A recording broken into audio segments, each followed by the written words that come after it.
Okay.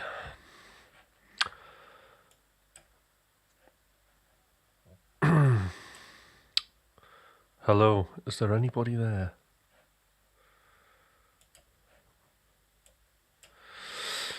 It's now time for part 2 of this mixing session.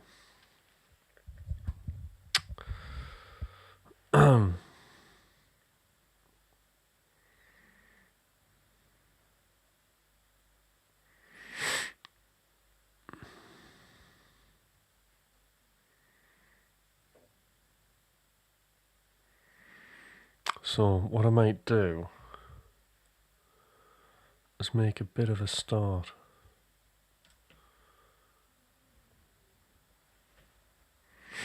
And I'll keep an eye on the chat. Maybe stick it over here somewhere. Okay.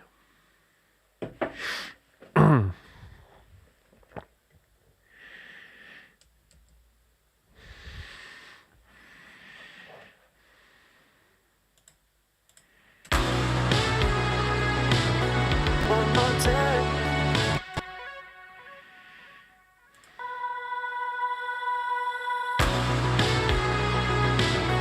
One more time. One more time. One more time. One more time.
Hello, YouTube community admin.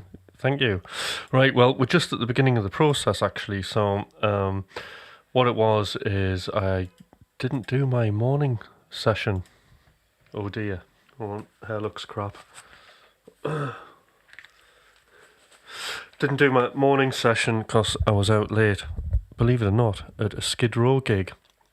So I watched Skid Row, which meant I didn't get to bed till late by the time I had something to eat. So, what I thought I'd do, not to disappoint, is just change the time and do it later in the day. So this is a very rare evening stream that I do. So hopefully a few more people will turn up. So what it is this track that I'm doing now. This is going to be the next Hutch release. And to kind of complicate things, I've decided to change what kind of mix plugins I'm using as well. So the first session I was really kind of just working out what parts are what, putting the right plugins on things. So I haven't really done anything apart from really sorting levels out on this so far. So I've just got in the ballpark levels, which is what I'm doing now. But as it says in the title of today, it is going to be drums. So I do need to get on and mix some drums. So if you're interested in, how I kind of do the initial first sort of stage of processing drums, this is it. Now, before in the past, when I've done mixing live, we've experimented with top down.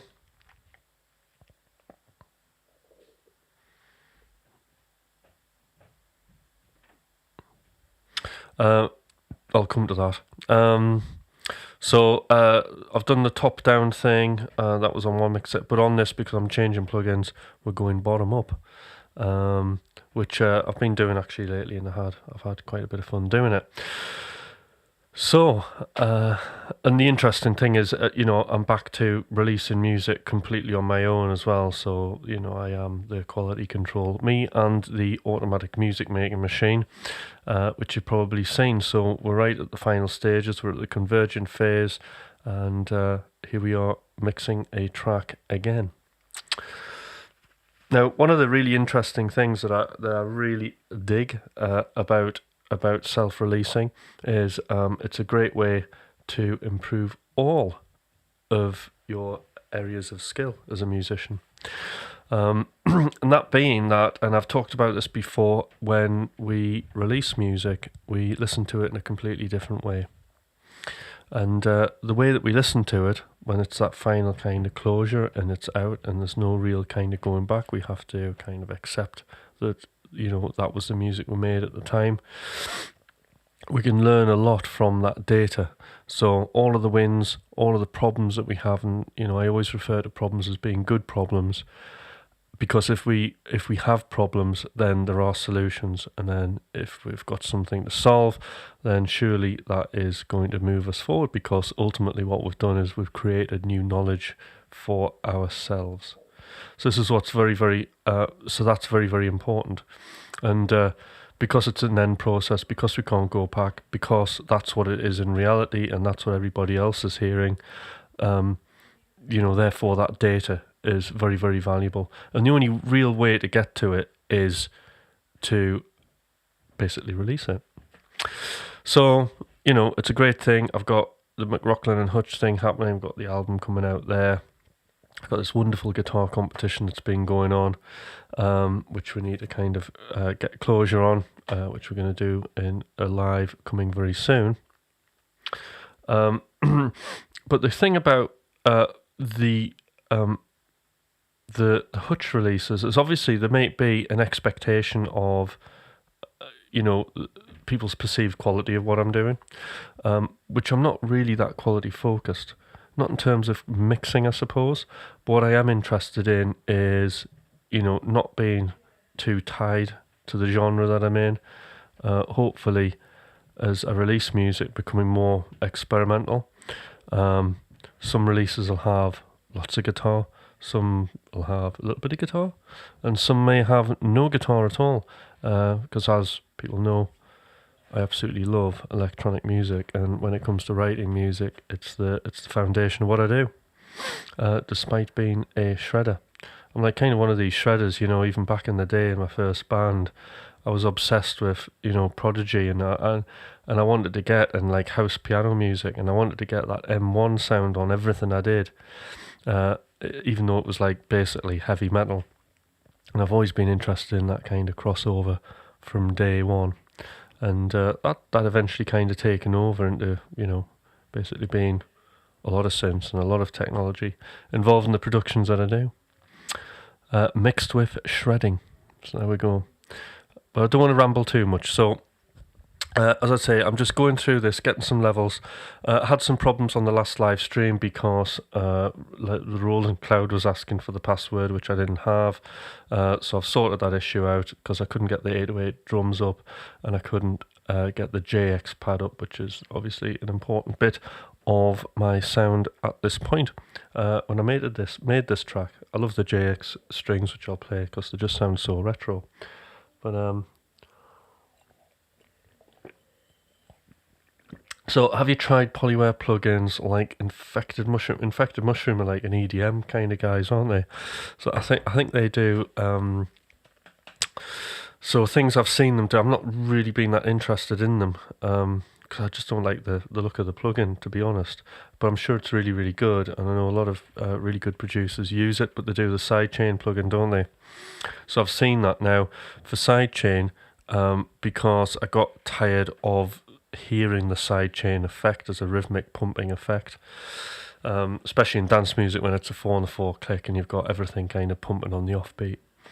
I kind of went off that, so for the sidechaining I do it very subtly and I use track spacer, so it's about sidechaining without hearing the sidechain. But when I want to hear rhythmic stuff, there are two plugins that I use. And one is Shaperbox, because I love the control that you have, and it has lots of other things, not just volume, but there's panning and all sorts of things that go on with that, these little modulars. And then if I want quick sidechain that's got a good sidechain curve, like envelope curve, then it's got to be the Nicky Romano. And this is actually made by the people who make Shaperbox, cable guys. His sidechain plugin, because the curves are really good on it. So that's the other thing I use. And before that, I had a lot of success using, and a lot of my releases were done actually using the Ableton compressor, just sidechain. But what I used to have is I used to have 3 compressors all in one rack, and they were all sidechained to different frequencies. So there was like a high, a mid, and a low. A high, mid, and a low compressor that was sidechained, and it just meant that, you know, I didn't have to, if I didn't want the high end to have any sidechain, I could just give it a tiny little bit, so the attack of like pianos and things could still come through that needed the attack. And then for the low end, I could really put sidechain on there to kind of get to stitch together the bass and the kick. So that's kind of how that all worked. So I hope that kind of answers those questions. So in short, track spacer for subtle sidechain, Nicky Romano for like sidechain, or Shaperbox, and they're good. Or if you've got the Ableton plugin, Ableton compressor's really, really good, especially, you know, you've got a linear mode as well, which can sound quite good as well when sidechaining, but it's down to taste. It just depends on how you want that sidechain curve to happen. You know, it's all down to your ears. Hi Z, how you doing? Baron, yo. All right, we're mixing. Oh, we've got 5 people on. This is really good. I use Fruity Studio and Reaper. All my music sounds awful. Well, it's fun though. Well, that's good.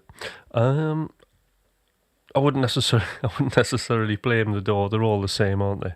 They're all tools. They're all super sophisticated, more than we ever had back in the day. You know. Let's mix it up, Joe. Yes, we're going to do that. Well, you're going to see me mix now. I know this is a live stream, and like maybe I should be more entertaining, but. Right, okay. I'm the worst guitar player you will see. Well, I mean, I'd like to see that. You know, I see positive in absolutely everything, and I'm sure that's not true. We are all, right, because I'm a music coach, right? So I'd never say that anyway. But what I will say this, right, okay, is one of my core beliefs is we already have the skills right now, everybody, to make great music. and to make music as good as anybody else. We've just got to find ourselves. So you're more than capable, YouTube community admin, of finding a sound with the skills that you've got to make something brilliant. And those limitations of maybe not being able to play lots of shred licks and all that kind of stuff. When you look at limitations, you know what lives in limitations? Creativity lives in limitations. So already, it's an advantage. There are so many advantages actually of not having any theoretical skills or shred skills. In a lot of ways, you're just sort of free to kind of just do stuff. And on previous live streams, I've told the story of when I tried to deconstruct myself musically, and there was a period back in 2003 I got funded to do a master's in music fine art. Okay, that sounds interesting. So the university I went to kind of built a master's program for me because I had these crazy ideas that I would go off and I would do musical compositions and I would borrow from visual art theory. Right, this is the thing. And I became, in other words, it was sound sculpture is what we called it, but it was all new and it was all very fresh. And because the idea was fairly unique at the time, they gave me a scholarship, which was great. So I got, I didn't get into debt and they paid me to be there. And what I essentially did was basically music concrete, found sound. And to sort of get through it, I had to let go of all the theory. That was one of the things I tried to untrain it out of myself. Not fully, but it was a start. And then when I got into coaching, when I decided to, I need to kind of go back to doing, I suppose, popular music. Because like what I was doing was just like crazy noise. When I decided I wanted to go back and have a career doing dance music of all things, not shred. Really, I was kind of struggling to make a lot of music. So luckily, I got a coach who was decent.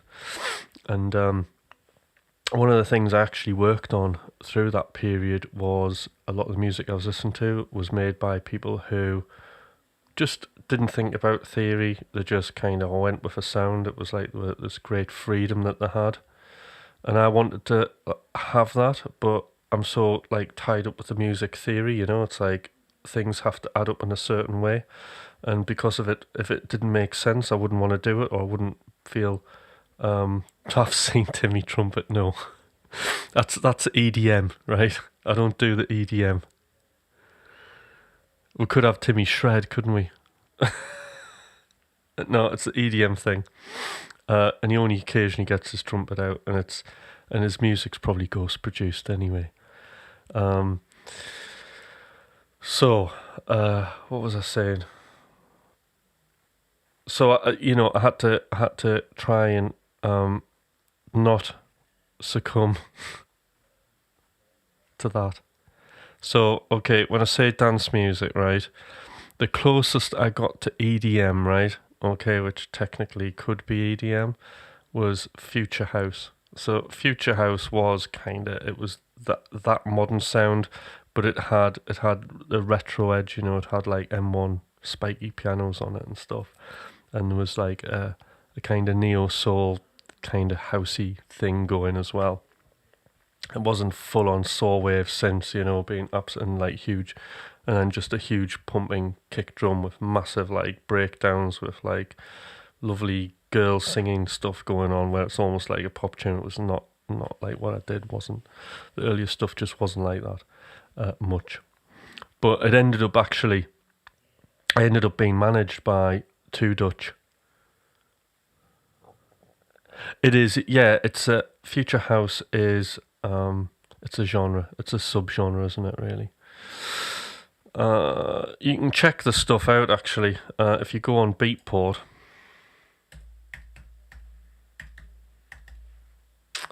and you look for the rain, you'll see a picture of me. And then what you need to do is then go right to the end of the track lists, right? And right at the end, the first sort of like the two Dutch sort of stuff, there'll be like orange and green kind of designs.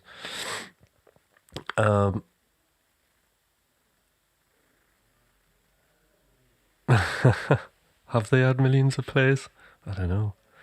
But well, the thing was, right, with the whole two Dutch thing, because they managed me, then there was all that promotion behind me. And what it meant is when I released a track, it went to like loads of like really well known DJs, you know. So, you know, back then I had support from Dom Diablo, Kid Massive, even my tech house was alright. It was Mark Vida was one of my big supporters. I had EDX. He wanted to sign a couple of my tracks, but I told the publishing story. We're back to the publishing story. So, yeah, I should change the titles of these because, you know, yeah, the publishing thing. I had a publisher and it came back, who were really good in terms of very supportive, would get my stuff out and get it signed to labels as well as Two Dutch. And they would also get top liner vocals for me as well, which was a really handy thing. So I'd just send them a bunch of songs and it would go after all the songwriters and come back with vocals on, which was brilliant. But it came back to bite me. Right. No, I don't know about it. Someone shares my tracks. Amazing. Well, that's good because you want people to do that. So I'll have to see the link for that because, like, if there's money involved, then I can just get the publishers to chase after it. Seriously, they would be like, if that's the case, I can just send an email now and it'll be brilliant with a link. They'll be dead happy about that because that's what they want. That's what they want to happen. You want somebody to be like, you know, you want something like, I don't know, trying to like Microsoft using your stuff for like 10 years and then finding out and then just telling your publisher that like they've been doing that. And then they just get the letter and the letter would say, thank you for using that music for the last 10 years, but you now owe us ka-ching. Hey, I know the things that goes on, but the publishers would like it. They would love that, and then what they would do is they would take 40% off me, which is fine because I wouldn't have the money anyway, would I? So yes, so there we go. I digress because obviously I'm procrastinating and don't want to do this mix.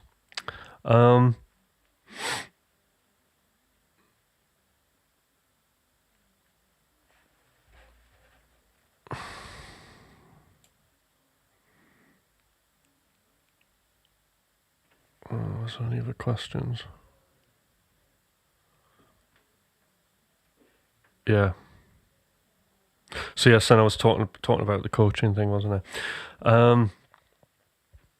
And then that coaching thing, and then I kind of got into doing tech house where it was just a bass groove, right? So you had to have a catchy groove.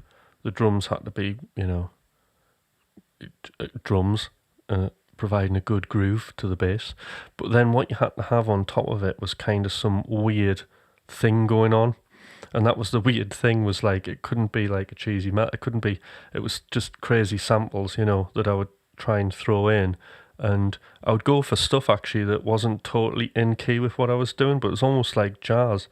And there would be this kind of weird out of tune dissonance that would put you on the edge of, and I really like this vibe.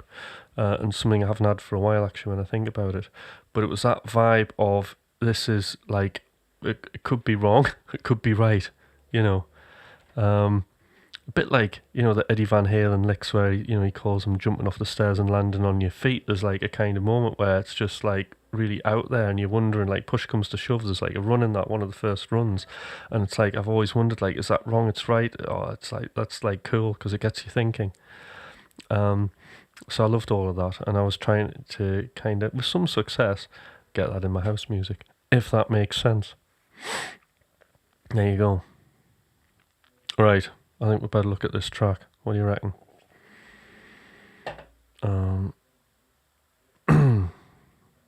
Okay, got 8 people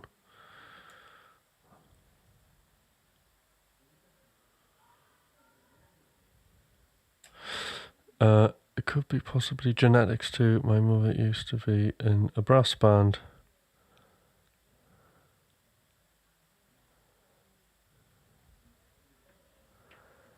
Of course, yep, brass instruments can be in EDM music. Perfect. In fact, anything can be in any music, can't it? Right, here we go.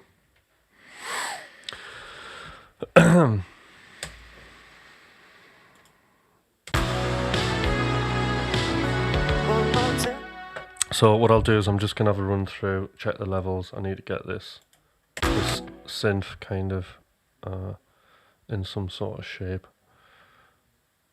Let's have a look.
Right, I've got no 808.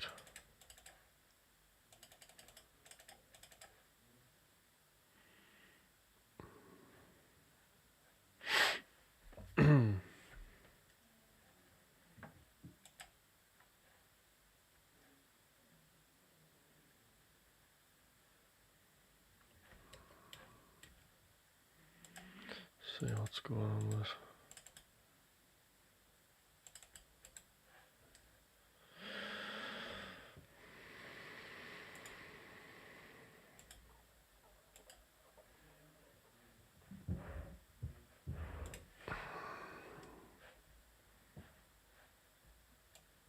Alright, we'll do the 808 a different way.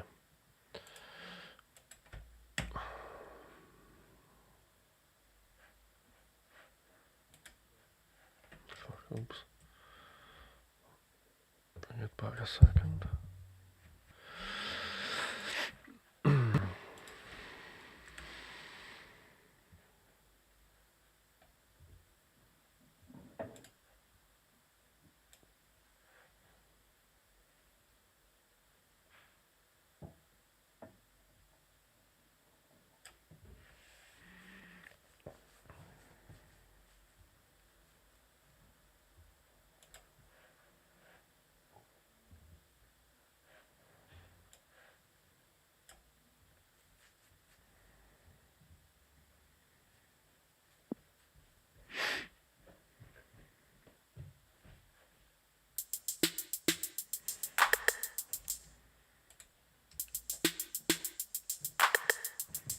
Okay, it's decided to work now.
Right, so we've got to get a little bit of grit into this.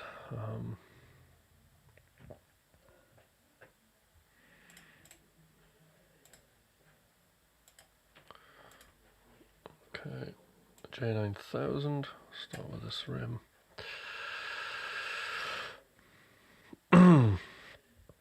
First port of call is actually going to, the saturation on this drum machine is really good.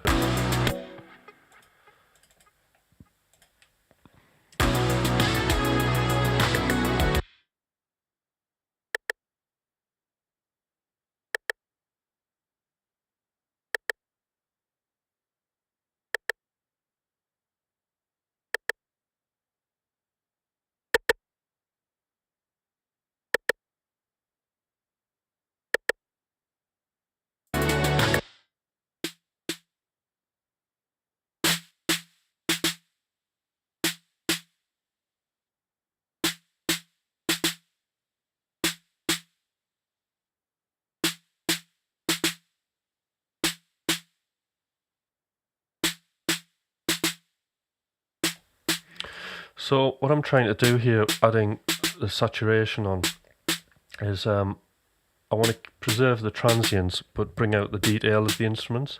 So if I turn this right up, you can hear it's just completely mushing the front end.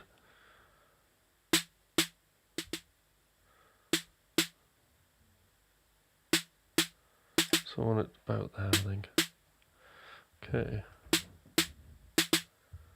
And then we'll move to something else.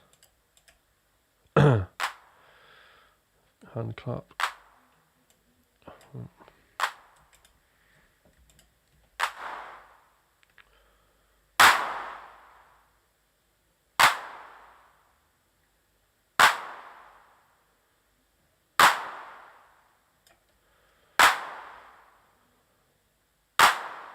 It's good. Closed hi-hat.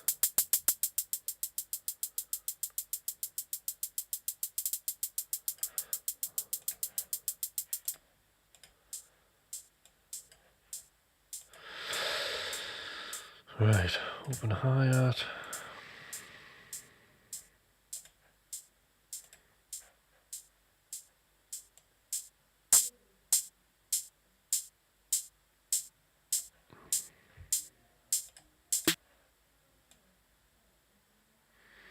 Okay,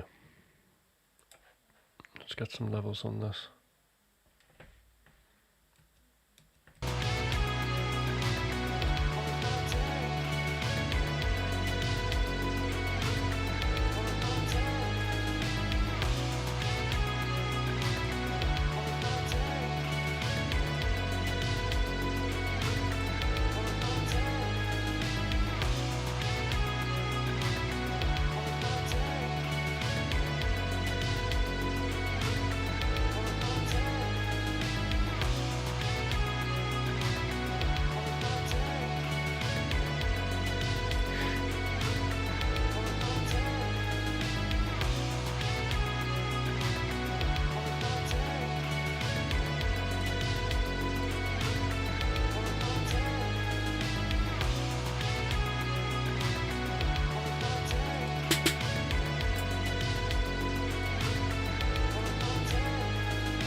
So we'll get a little bit of front end snap on this snare. Okay.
So with these hi-hats, I'm trying to get movement into them, but they're still quite static. Moving across the stereo field there. So, as mentioned before, let's get kick. The Nicky Romero plugin. Kick 2, and let's see if this gets better results. Fundamentally, what we want to be doing is just being able to nod our heads along.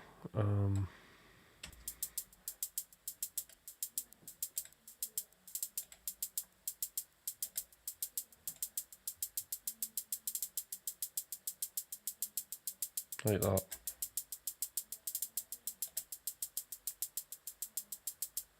That's a lot better, isn't it?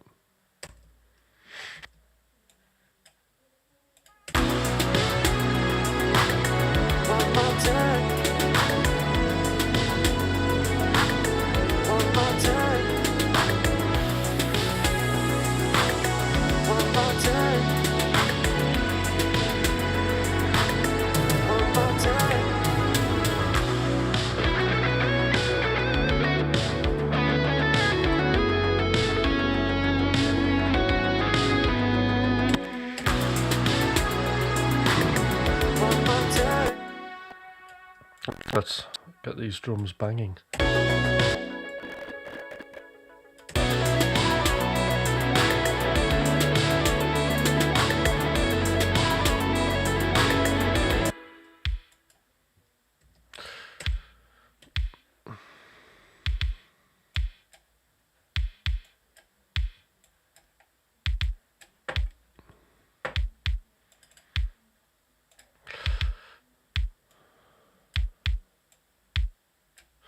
Does anybody know what key this track's in? I'll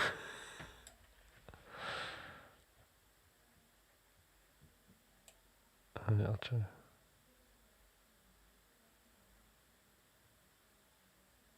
Yeah.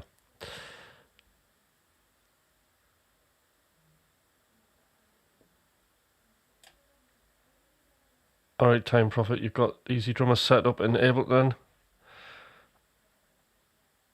Excellent. Yeah? Alright, key of A. Tell you what, I'll just look at the bass. It's B. I just need the root note.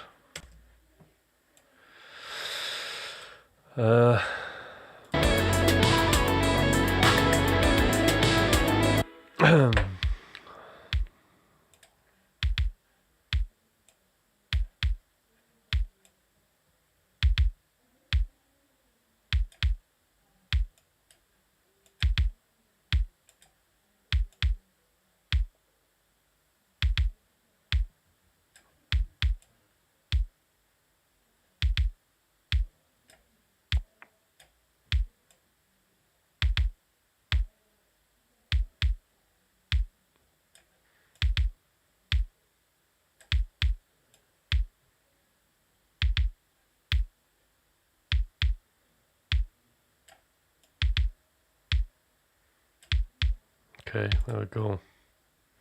Let's bypass that.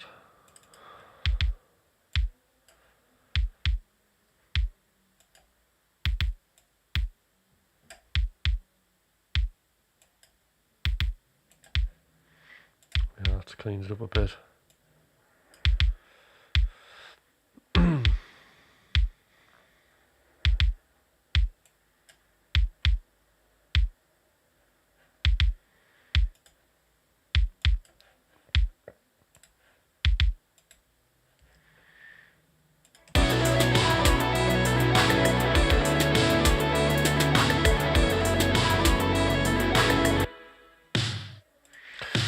Right, this needs work.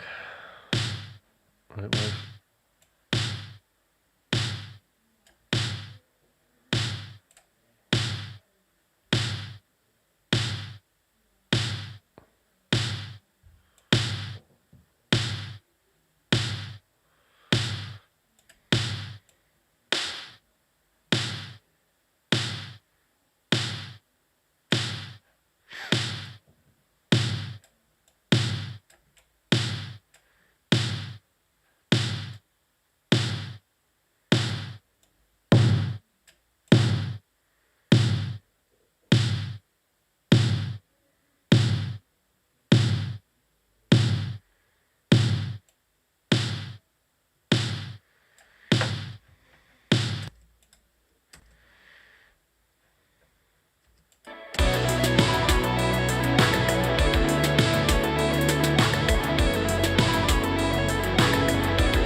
that's quite ugly.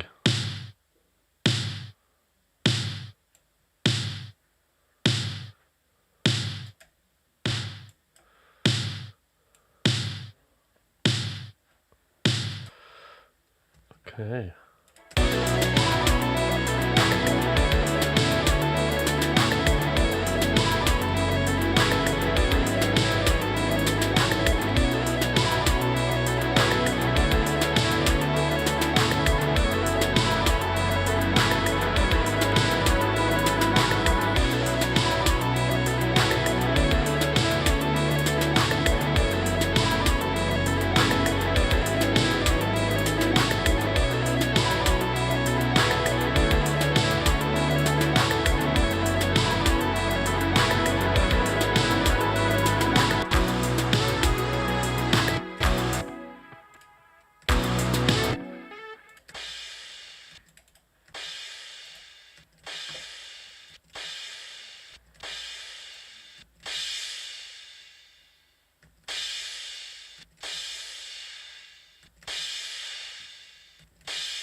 Yeah, it's like loads of stuff I can hear. It's annoying me with those toms.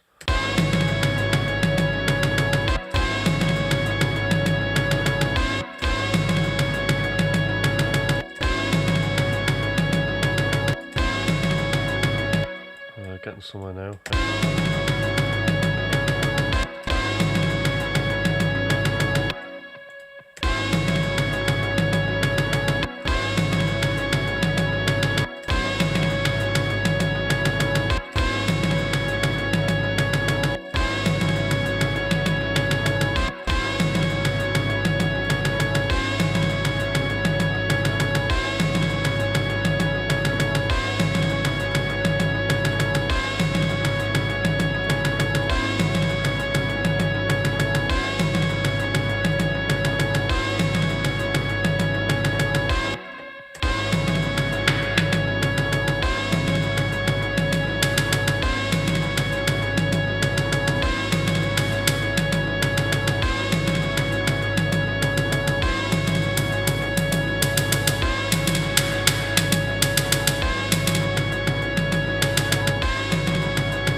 We're getting there, we're getting there. Right, so this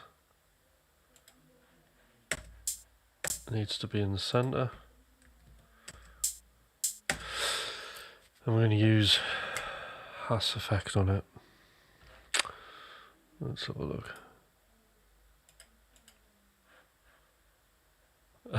Yeah, that's the idea.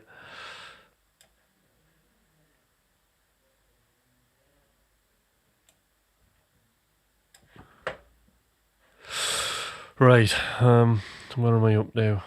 It's going to be coffee break soon. Right, doing the Hass on this.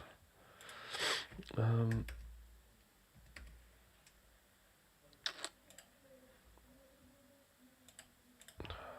use that.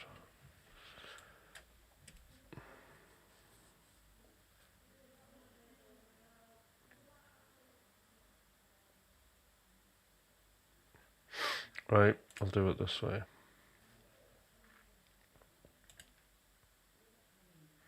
So what I want to do here is I want to widen this hi-hat. There's a couple of ways I can do it. So the first way is to use a Hass effect. So I'm going to double the hi-hat and delay one side, and then the stereo image will go wide and it'll get out of the center. So let's do that. So I want to delay.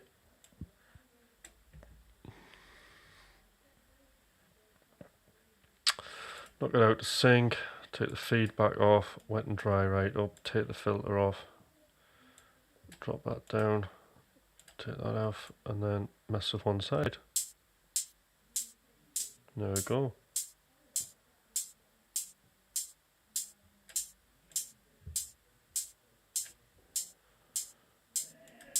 Before, after. So.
Okay.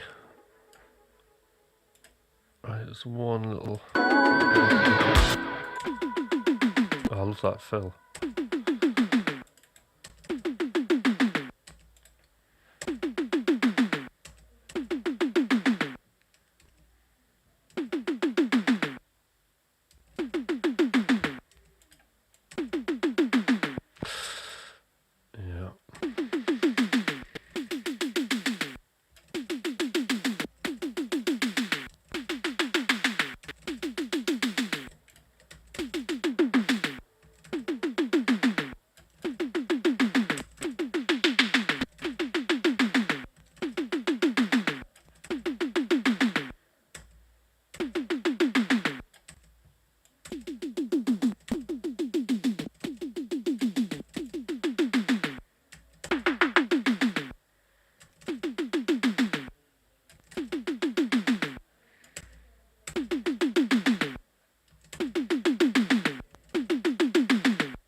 Got you. That's what I want.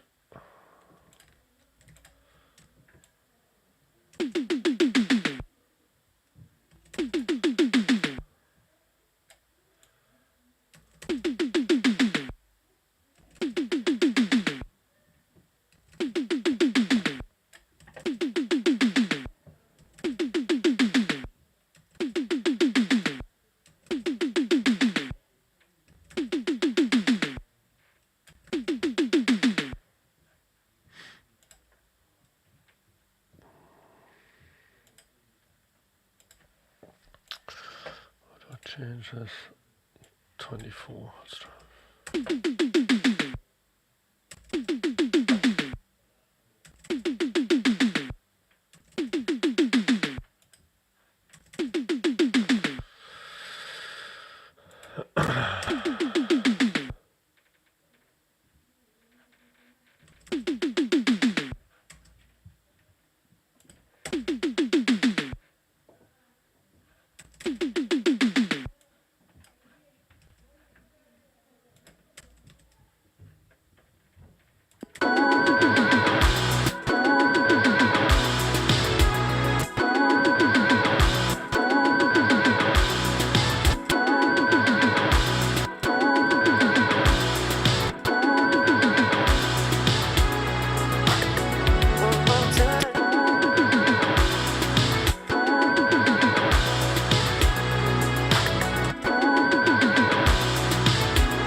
Let's put a Hass effect on the clap.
Yeah, there's a big tail on that clap. I forgot to put the SSL on it. So it's through the mix. So it's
right, I'll leave it there for now.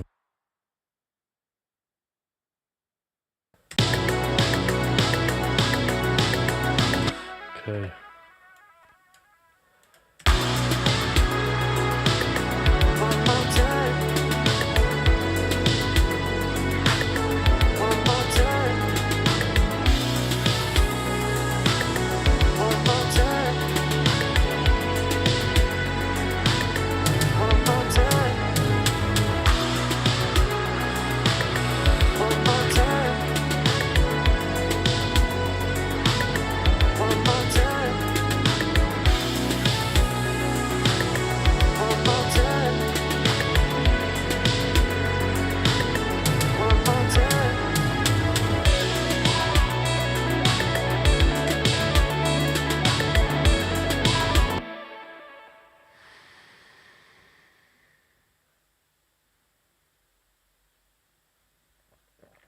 Yeah, Time Prophet. I'm just looping it round. So,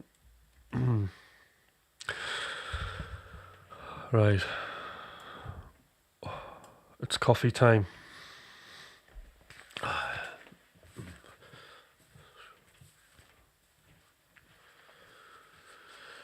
Right. Coffee. Cup. Coffee. Right. Okay. So, who's still here? It's not the most exciting thing, is it? Well, I try to tell people different things that I'm doing, but I think the big takeaway out of this is the majority of the plugins I'm using here is FabFilter Pro Q3 for detailed EQing. Oh, Joey's here, great. And then I'm using that SSL. I need more cowbells. There's no cowbells on this.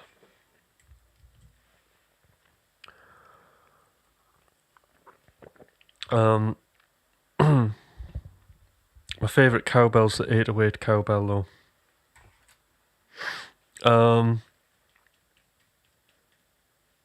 So yeah, FabFilter, SSL, and then the thing I put on the drum bus, which I really like the sound of, is the SPL Iron. Looks really good, doesn't it? Looks like when I get that up, it's like, whoa, I'm seriously doing some mixing now. It was quite good because I can check the sides and mono as well, which is good. And that's just a preset. But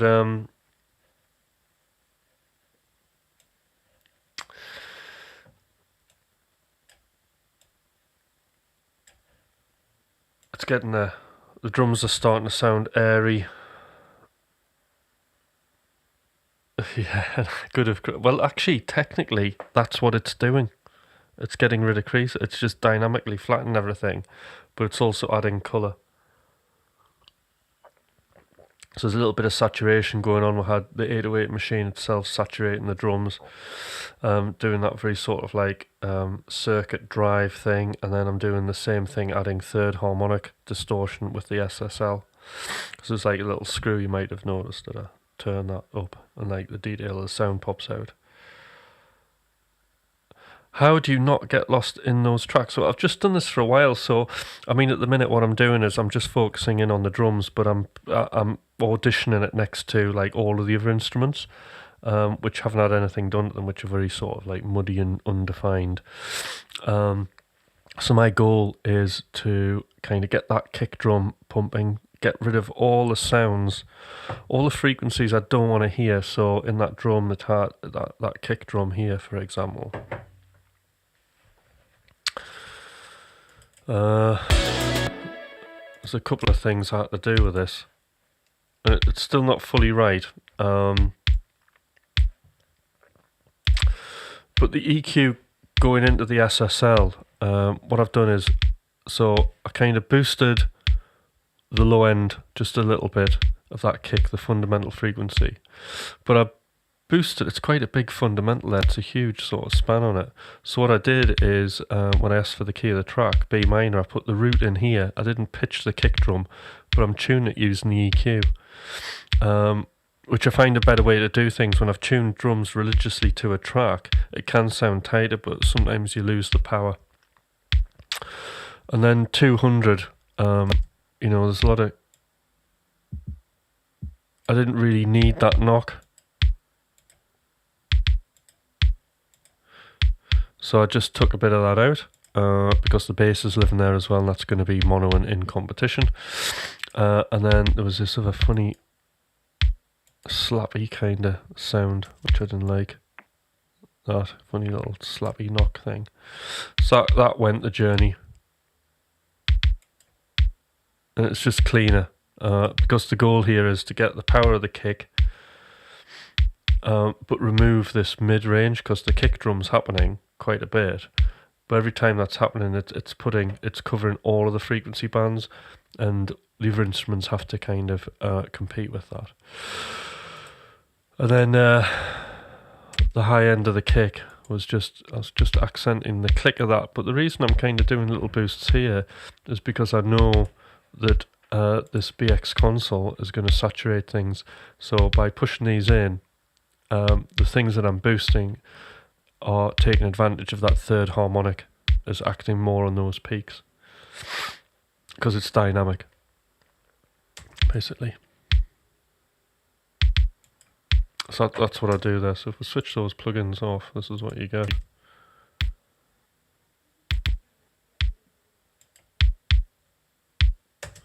So it's just got a little bit more definition.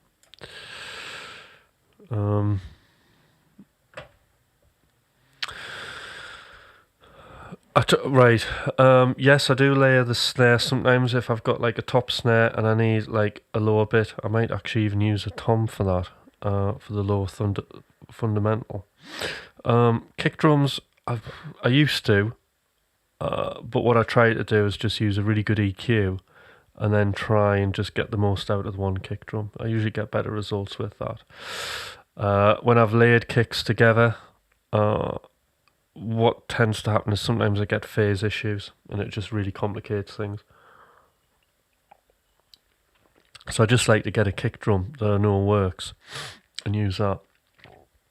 It's like in my dance days, I had about 9 kicks that I would use, that actually I took off other people's records, but I knew that they were mastered, they were ready to go, and using those in the track, I knew like everything was there and it was all phase coherent and ready to roll, really.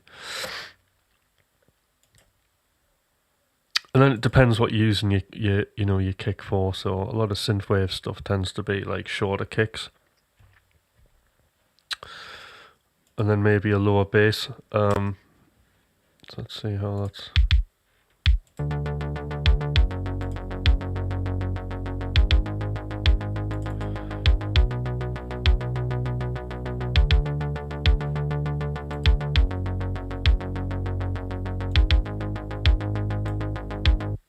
So that kick's nicely punching through. You can hear all of the frequencies that you need to hear.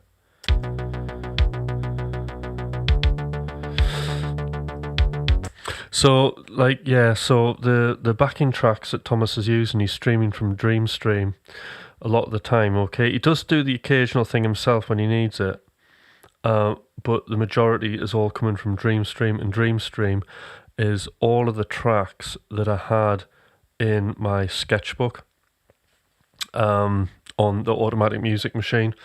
So, and it was in the they were all in the automatic music machine before I started the new one.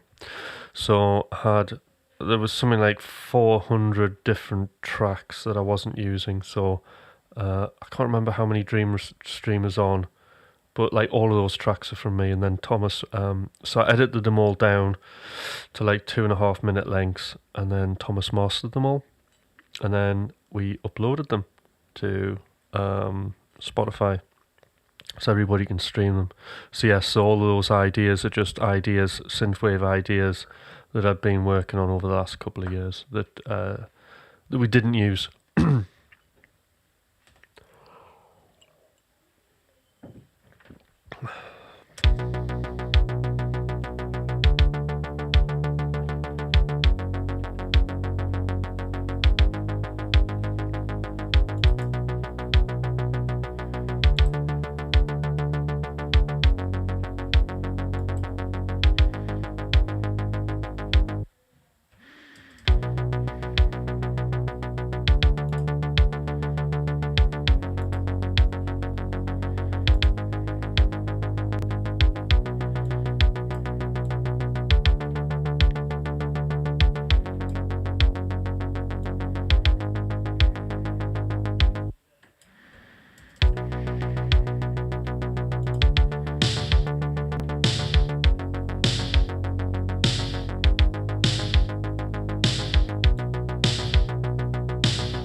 So yeah, that's just me messing on with the sidechain there.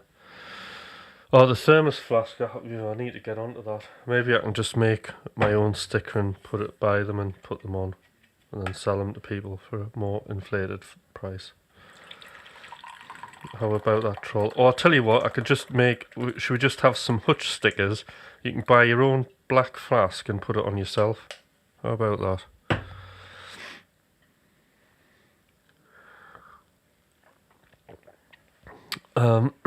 Yeah. So there we go.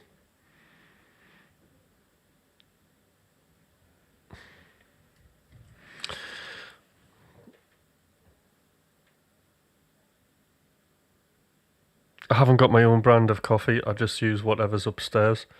So I think it's Nescafe Gold.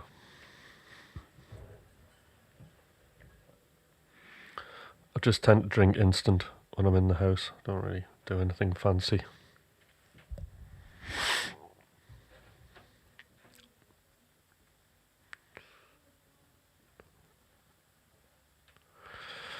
Yeah, so I'm looking forward to getting this next release out. The other thing I need to do actually is I need to do wins, problems and opportunities from the release. Yeah. Tesco's, yeah.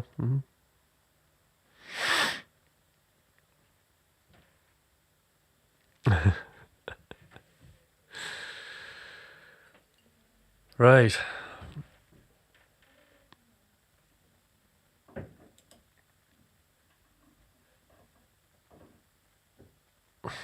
Do I have a full time? I do have a full time job, but it's a great job as a musician. So, well, there's my daughter. So I have a full time job working for the NHS as a music coach. It's brilliant, and I specialise in doing music in all areas. So, severe learning difficulties, autism, mental health, personality disorders. And that's what I've done. I've actually done that job for quite a while. It's really cool. So it's not like teaching or anything like that, although it can be teaching. Sometimes I have to take a teaching role on. But it's very much like my whole approach to music. So it's all about really discovering, what the patient wants to do and then facilitating that. Just the same as being a music coach, really.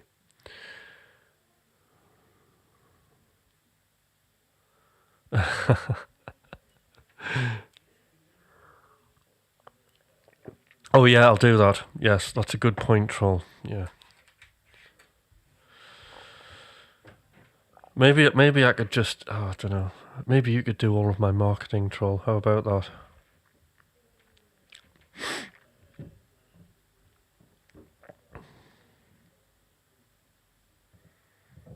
And I'll pay you in a legato lesson or something. Um,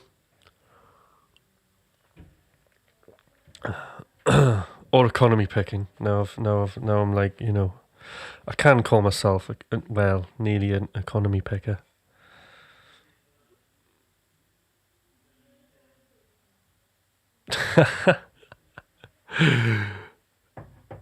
Right. Well, yeah. So, shameless plug. So it's very reasonably priced, okay? But there is my music coaching group while we're on about the coaching, yeah.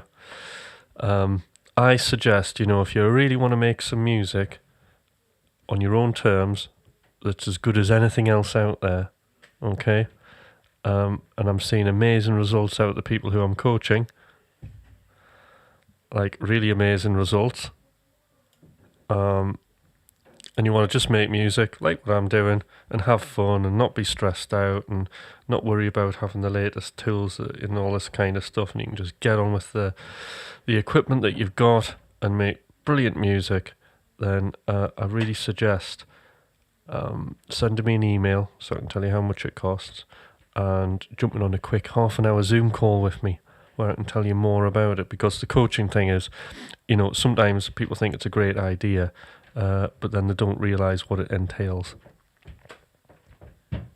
For example, some people get interested in coaching because they think I'm going to teach them how to make a kick drum, and that's just not what it's about.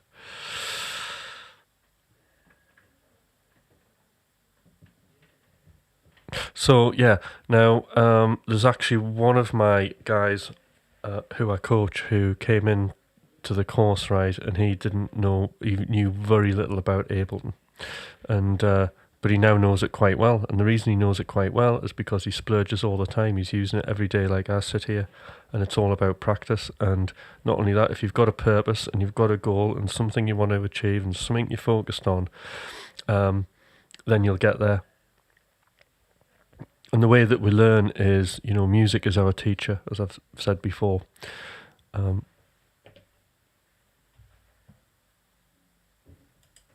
Yeah, so everything that we do is all based on the music that we're working on.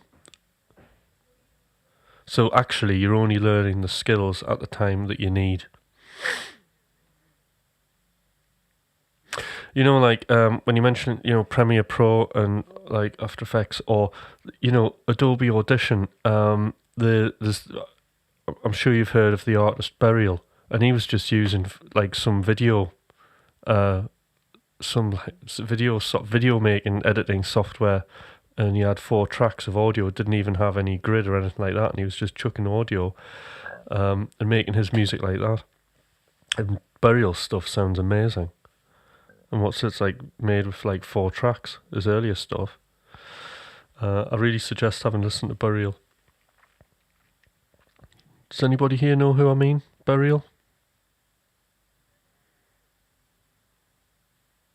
But there's a great example of a producer who is just like off the grid and just grabbing bits of audio and putting them together to make something cool. The Beatles only started with 4 tracks, absolutely. No idea, right? Look Burial up.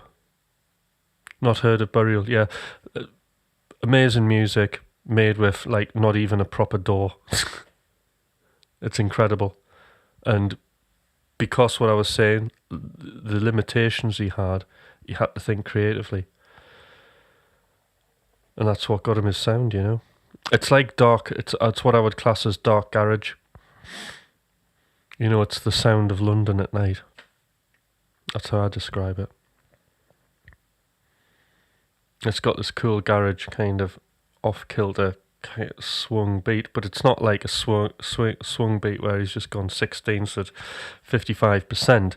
He's actually moved the stuff around the grid to create his own swing. It's like everything's like super original.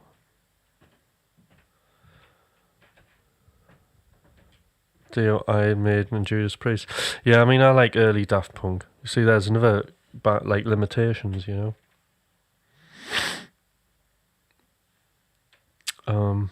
So yeah, so if anybody's interested in, you know, making music and lots of it, then the coaching thing's for you. And of course, it brings you lots of opportunities. You'll be releasing music, you know, creating your own fan base, and then hopefully making a little bit of money out of it eventually, which would be nice, wouldn't it?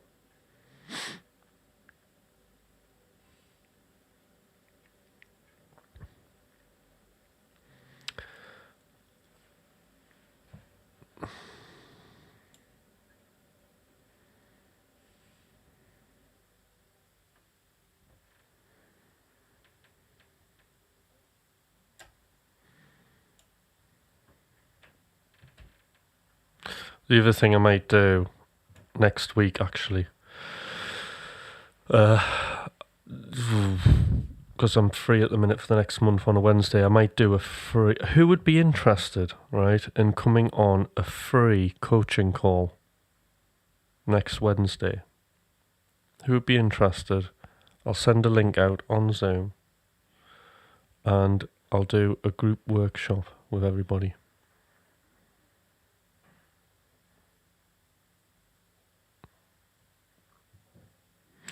Yeah, so one thing to bear in mind, Time Profit, is it's not a course. It's coaching.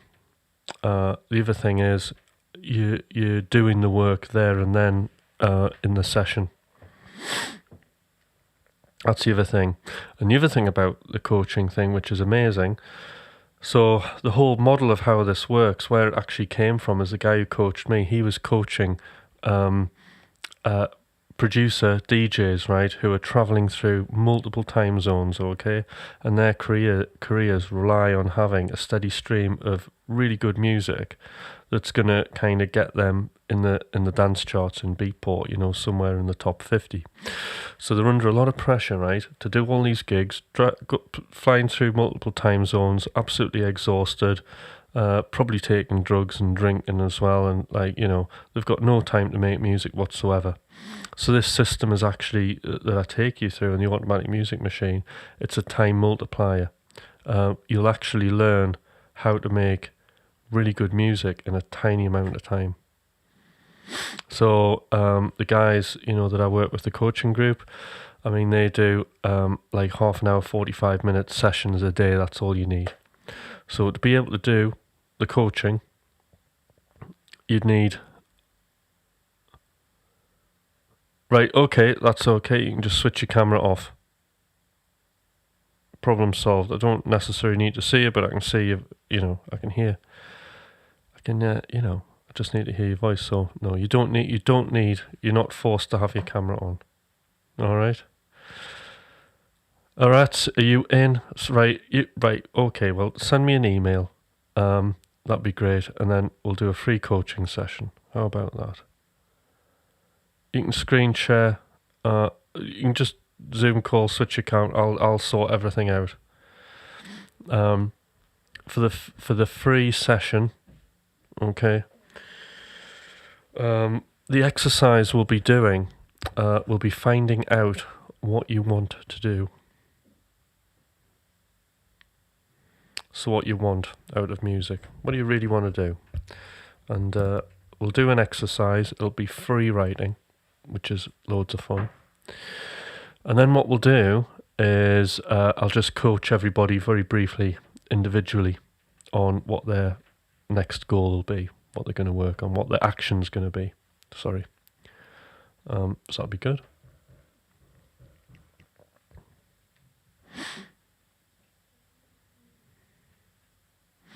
So for the free coaching session, you don't need Ableton. You just need a pen and paper. That's all you need, time, profit. You just need pen and paper. And what you'll come away with is some sort of a blueprint of what your next action's going to be.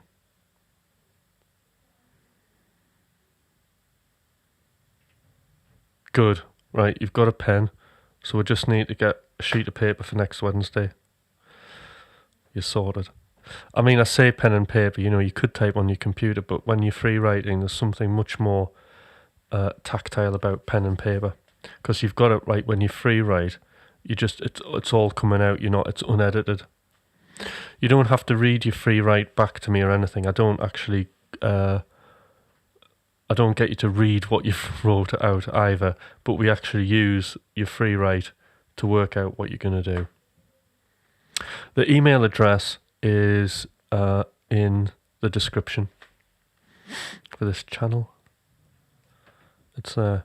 So we've got Rats, we've got Time Profit, and then what I'll do is, who else wants to do it? Come on, I'm gonna... Troll, do you want to come along for a free coaching session?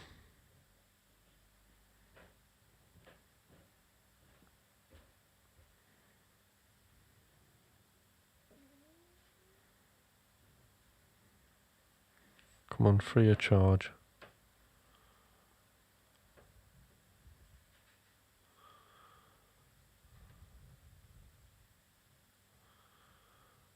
Scott, fancy a free coaching sesh? Joey? Everybody who's on here next Wednesday, 7 o'clock, free coaching session.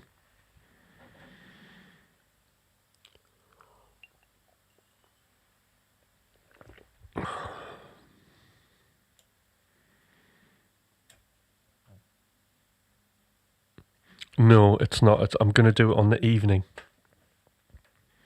So I think 7 o'clock, 7 p.m. Yeah. I think that'll be a good time for everybody. Rats has put the email there. Thank you. Sats, I should say. I'm dyslexic, you see, I can't read anything. Which is why I do music. I'm more articulate.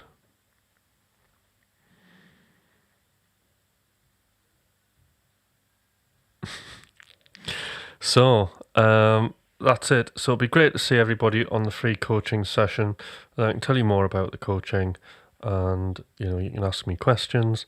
What else can you do? And then I can tell you how much it'll cost and how long you need to be on for a minimum.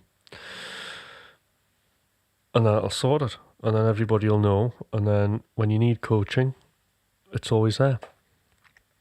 What I will say is, being, somebody who is coached, I'm still coached now. I have 2 coaches, believe it or not.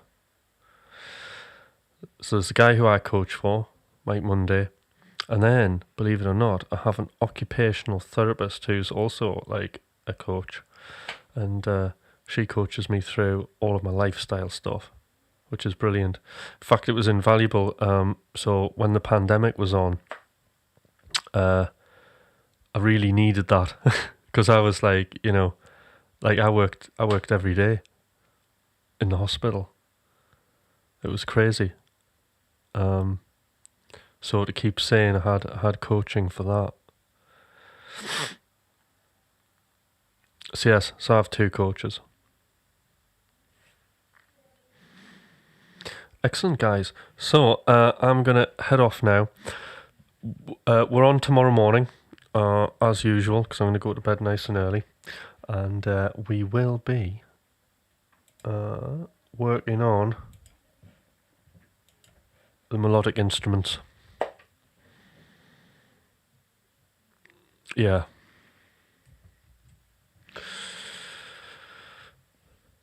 Yeah, so